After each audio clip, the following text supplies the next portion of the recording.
Motor racing is a funny old business. We make a new car every year, and then we spend the rest of the season trying to understand what it is we've built to make it better, to make it faster. And then the next year, we start again. Now, the car you see in front of you is quite complicated. The chassis is made up of about 11,000 components, the engine, another 6,000, the electronics, about 8,500. So there's about 25,000 things there that can go wrong. So motor racing is very much about attention to detail. The other thing about Formula One in particular is we're always changing the car. We're always trying to make it faster. So every 2 weeks, we will be making about 5,000 new components to fit to the car. 5 to 10% of the race car will be different every 2 weeks of the year. So how do we do that? Well, we start our life with the racing car. We have a lot of sensors on the car to measure things. On the race car in front of you here, there are about 120 sensors when it goes into a race. It's measuring all sorts of things around the car. That data is logged. We're logging about 500 different parameters within the data systems, about 13,000 health parameters and events to say when things are not working the way they should do. And we're sending that data back to the garage using telemetry at a rate of 2 to 4 megabits per second. So during a 2-hour race, each car will be sending 750 million numbers. That's twice as many numbers as words that each of us speaks in our lifetime. It's a huge amount of data. But it's not enough just to have data and measure it. You need to be able to do something with it. So we spend a lot of time and effort in turning the data into stories to be able to tell what's the state of the engine, how are the tires degrading, what's the situation with fuel consumption.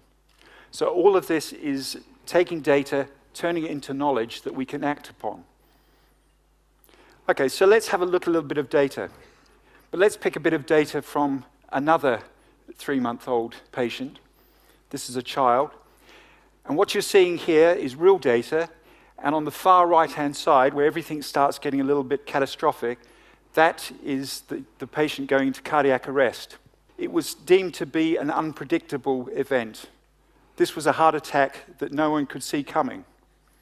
But when we look at the information there, we can see that things are starting to become a little fuzzy about 5 minutes or so before the cardiac arrest.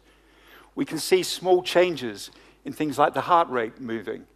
These are all undetected by normal thresholds which would be applied to data. So the question is, why couldn't we see it? Was this a predictable event? Can we look more at the patterns in the data to be able to do things better? So, this is a child about the same age as the racing car on stage, 3 months old. It's a patient with a heart problem.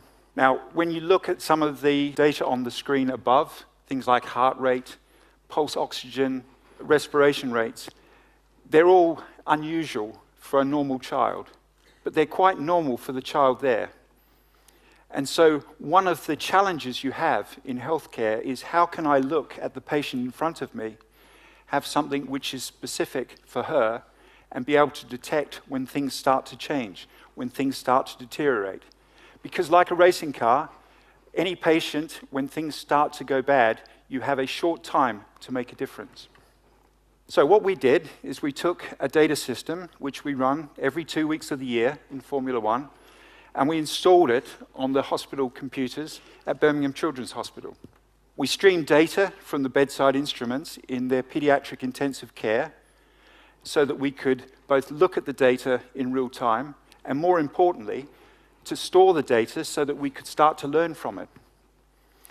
And then we applied an application on top which would allow us to tease out the patterns in the data in real time so we could see what was happening, so we could determine when things started to change.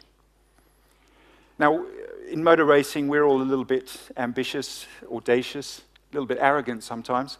So we decided we would also look at the children as they were being transported to intensive care. Why should we wait until they arrived in the hospital before we started to look? And so we installed a real-time link between the ambulance and the hospital, just using normal 3G telephony to send that data, so the ambulance became an extra bed in intensive care. And then we started looking at the data. So the wiggly lines at the top, all the colors, this is the normal sort of data you would see on a monitor: heart rate, pulse, oxygen within the blood, and respiration. The lines on the bottom, the blue and the red, these are the interesting ones. The red line is showing an automated version of the early warning score that Birmingham Children's Hospital were already running. They've been running that since 2008 and already have stopped cardiac arrests and distress within the hospital. The blue line is an indication of when patterns start to change. And immediately, before we even started putting in clinical interpretation, we can see that the data is speaking to us. It's telling us that something is going wrong. The plot with the red and the green blobs, this is plotting different components of the data against each other. The green is us learning what is normal for that child. We call it the cloud of normality. And when things start to change, when conditions start to deteriorate, we move into the red line.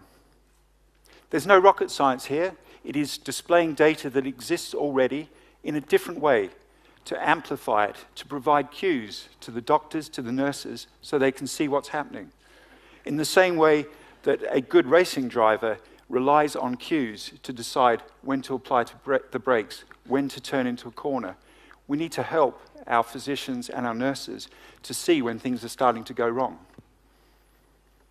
So, we have a very ambitious program. We think that there is the race is on to do something differently. We are thinking big. It's the right thing to do.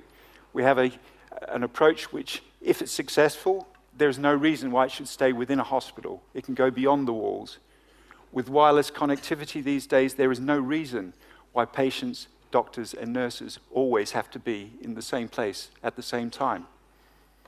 And meanwhile, we'll take our little 3-month-old baby, keep taking it to the track, keeping it safe, and making it faster and better.